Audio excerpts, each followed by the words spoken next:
नमस्कार दोस्तों, स्वागत है आपका पेंशनर्स, फैमिली पेंशनर्स, केंद्र सरकार कर्मचारियों और पेंशन भोगियों के लिए सबसे विश्वसनीय चैनल न्यूज अड्डा पे आपका हार्दिक अभिनंदन है। दोस्तों, 4 इंपॉर्टेंट अपडेट्स आई हैं कर्मचारियों और पेंशन भोगियों के लिए।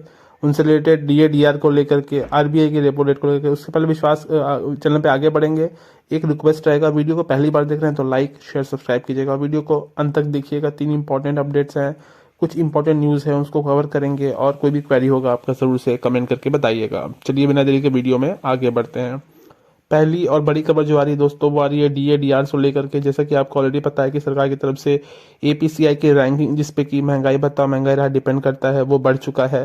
तो आपका नया डीए डीआर 50% को पार कर जाता है और मार्च से इसका लागू होने की पूरी संभावना है। और बचे हुए 3 महीने का एरियर भी आपको समय पर जारी कर दिया जाएगा, अर्थात आपका डीए 50% से ऊपर जाता हुआ नजर आ रहा है। इसके अलावा दोस्तों, एक और इम्पोर्टेंट अपडेट आई है कि बहुत से कर्मचारियों का पेंशन का एक रिक्वेस्ट था कि जब उनकी रिटायरमेंट हुई थी उस टाइम पे जो उनसे जूनियर थे वो बाद में 7th पे कमीशन में उनसे ज़्यादा पेंशन पा रहे हैं, और जब उनकी रिटायरमेंट हुई थी उस टाइम पे उन्हें कम पेंशन मिल रहा था। तो ये एक रिक्वेस्ट था उनका कि उनका जो एरियर है उसको बराबर तरीके से दिया जाए, जिससे कि जो पेंशन में असमानता थी वो पूरा हो जाए। तो सरकार इसके लिए CPENGRMS पोर्टल से सभी तरह की विसंगति को दूर करने के लिए आपका एक अपडेट लेकर के आई है। तो उसको आप इस पोर्टल पर लॉगिन करके चेक कर सकते हैं कि पेंशन की विसंगतियां क्या थी और सरकार ने क्या प्रयास किया और कैसे उसको लेकर के सरकार काम कर रही है। दूसरी और इम्पोर्टेंट अपडेट जो आ रही है वो निकल करके आ रही है आपके फिटमेंट फैक्टर को लेकर के, कि फिटमेंट फैक्टर पे भी अच्छा खासा निर्णय आने वाले जो पूर्ण बजट में है, अर्थात जो सरकार नहीं बनेगी उसके बाद लिखता हुआ नजर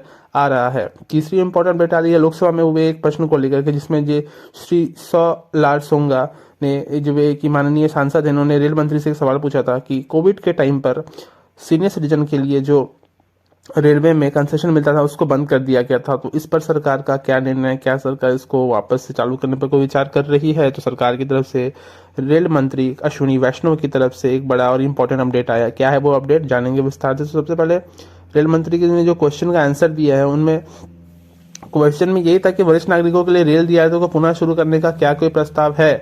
तो इस पर रेल मंत्री की तरफ से स्पष्ट उत्तर दिया गया है कि रेलवे ऑलरेडी बहुत से कर्मचारी जो रेलवे के 2 करोड़ पर डे के यात्री रहते हैं, इसमें अच्छी खासी यात्रा टिकटों पर किफायती दर पर यात्रा प्रोवाइड करती है। अर्थात रेलवे की तरफ से जो दावा किया जाता है कि रेलवे प्रति व्यक्ति को औसतन 53% की सब्सिडी रेलवे देता है हर यात्री करने वाले यात्रा को, जितने भी यात्री करते हैं यात्रा उनको। तो इसके अलावा 8 कोटियों में अन्य श्रेणियों में भी अलग अलग रियायतें दी जाती हैं, मगर अभी सरकार इस पर कोई विचार नहीं कर रही है कि जो बढ़ा हुआ रियायतें थी कर्मचारियों के लिए, जो कि सीनियर सिटीजन थे, उनके लिए जो रियायतें थी उन पर कोई विचार किया जा रहा है। तो इसको लेकर स्पष्ट किया है रेलवे मिनिस्टर ने कि भी सरकार वापस से सीनियर सिटीजन के लिए जो कंसेशन है रेलवे के फेयर्स में, इसको बढ़ाने के लिए कोई विचार नहीं कर रही है। अगर इस पर कोई भी अपडेट आता है तो सबसे पहले आपको वो हमारे चैनल पर देखने को मिलेगा। दूसरी और इम्पोर्टेंट अपडेट जो आ रही है ये भी रिलेटेड है आपके पेंशन और डीए डीआर से लेकर के, कि आपका जो पेंशनर्स का एक सबसे बड़ा रिक्वेस्ट होता है कि वो कहाँ पे अपनी हेल्पलाइन के लिए कॉल करें। सरकार की तरफ से पीएफ, पेंशंस और जितनी भी योजना उसके लिए हेल्पलाइन नंबर जारी किया गया है 14470। इसको आप स्क्रीनशॉट ले लीजिए दोस्तों। इसमें आप सुबह 7 बजे से दोपहर 3 बजे तक कॉल करके अपनी कोई भी परेशानी, कठिनाई को बता सकते हैं, जिससे कि आपका हल हो जाए। सारा पीएफ या पेंशन रिलेटेड कोई भी दिक्कत है आपको, ईपीएफओ की हेल्पलाइन नंबर है, इस पर आप कॉल करिए।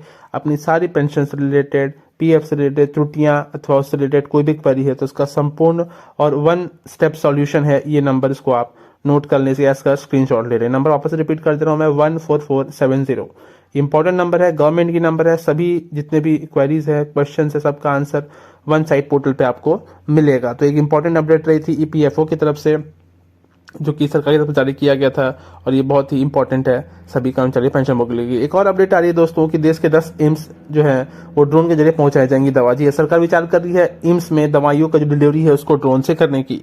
ड्रोन सर्विसेज देने वाली कंपनी टेक ईमेल ने किया है करार। 5 किलो तक की चिकित्सा सामग्री पहुंचाने का हो चुका है परीक्षण। जी आज जैसे कि आपको पता है कि ड्रोन का मार्केट बहुत बढ़ रहा है, तो एम्स में इसको लेकर के भी चर्चा हो रही है। सेंट्रल बैंक ऑफ इंडिया की तरफ से भी एक अपडेट दी गई है कि वो अपने कस्टमर्स के लिए न्यू कस्टमर केयर नंबर लेकर के आए हैं। ये proper central bank of India की वेबसाइट, ट्विटर अकाउंट से नंबर दिया गया है दोस्तों। तो आप भी इसको क्रॉस वेरीफाई करके आप भी इसका स्क्रीनशॉट ले सकते हैं। ये 1 स्टेप सॉल्यूशन है, 18003030।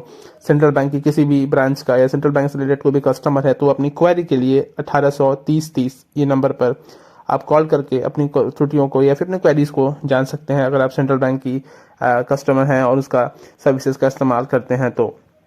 एक और इम्पॉर्टेंट और बड़ी अपडेट आ रही थी दोस्तों, जो कि आ रही थी आपकी एचआरए को लेकर के। सरकार के पास क्या एचआरए बढ़ाने को लेकर कोई अपडेट आया? तो जैसे कि आपको ऑलरेडी पता है कि 7वें वेतन आयोग में एचआरए को लेकर के अपडेट था कि एचआरए बढ़ सकता है अगर डीए 50% से ऊपर हो जाता है तो जैसा कि देख के लग रहा है कि डीए 50% को टच करते ही जो एचआरए मिलता है अलग अलग श्रेणी की कैटेगरी के सिटीज में 27%, 18% और 21% एबीसी कैटेगरी में, तो उसमें भी अच्छा खासा बढ़ोतरी देखने को मिल सकती है। एक और अपडेट आ रही है ओपीएस को लेकर के कि जो सरकार ने अभी वन रैंक वन पेंशन का जो 2 किस्त जारी करते, तीसरी किस्त कब जारी होगी? तीसरी किस्त आपका फरवरी मार्च तक जारी होने की बहुत हद तक उम्मीद है कि जो सरकार की तरफ से वन रैंक वन पेंशन का सैनिकों को दिया जा रहा था एरियर, उसकी तीसरी किस्त बहुत जल्दी ही फरवरी मार्च तक जारी की जा सकती है। अगर ऐसा होता है तो जो सैनिक कर्मचारी और पेंशन भोगी हैं जिनको वन रैंक वन पेंशन का लाभ मिल रहा था वो उनको तीसरी किस्त में मिलता हुआ नजर आ रहा है। दोस्तों बहुत बार ये रिक्वेस्ट रहती है कि पेंशनर जो रिटायर हो जाते हैं उनको जो पीपीओ का हार्ड कॉपी होता है जब तक वो नहीं मिलता तक उनका पेंशन जारी नहीं होता है। तो सरकार की तरफ से एक नोटिफिकेशन जारी करके इस बात को क्लियर किया गया कि अगर पेंशनर्स रिटायरमेंट के करीब पहुंच चुके हैं और उनका पीपीओ का जो नंबर है या पीपीओ पासबुक है वो अगर हार्ड कॉपी भी नहीं तो सरकार सॉफ्ट कॉपी के भी बेसिस पर जो भी संबंधित विभाग है वो उनका पेंशन जारी कर सकते हैं। पेंशन को रोकना उनकी मूलभूत अधिकारों का उल्लंघन होगा। जी हाँ, इसको लेकर के क्लियर स्पष्ट निर्देश है कि कोई भी विभाग अपने कर्मचारी का जो कि सेवानिवृत्ति के पास पहुंच चुके हैं और उनके पेंशन को नहीं रोक सकता है इस बेसिस पे कि उनका हार्ड कॉपी पीपीओ का नहीं मिला हुआ है। सॉफ्ट कॉपी के बेसिस पे भी कर्मचारी के पास अधिकार है कि वो अपना पेंशन को सुचारू रूप से चालू कर पाए जिस मंथ से वो रिटायर होते हैं उसके अगले मंथ से। तो ये एक इंपॉर्टेंट और बड़ी अपडेट है सभी पेंशनर्स भोगी के लिए कि उनको पेंशन मिलने में कोई भी देरी ना हो। अगर देरी होती है दोस्तों तो इम्पोर्टेंट, और अभी जो एक इम्पोर्टेंट न्यूज़ हमने आगे कवर किया था 1440, ये आपका नंबर है जिसपे आप कंप्लेन कर सकते हैं। इस पर तुरंत और इमीडिएटली सरकार एड्रेस करेगी और आपका जो भी इशू उसको सॉल्व करने के लिए उचित तरीके से इसका जांच किया जाएगा।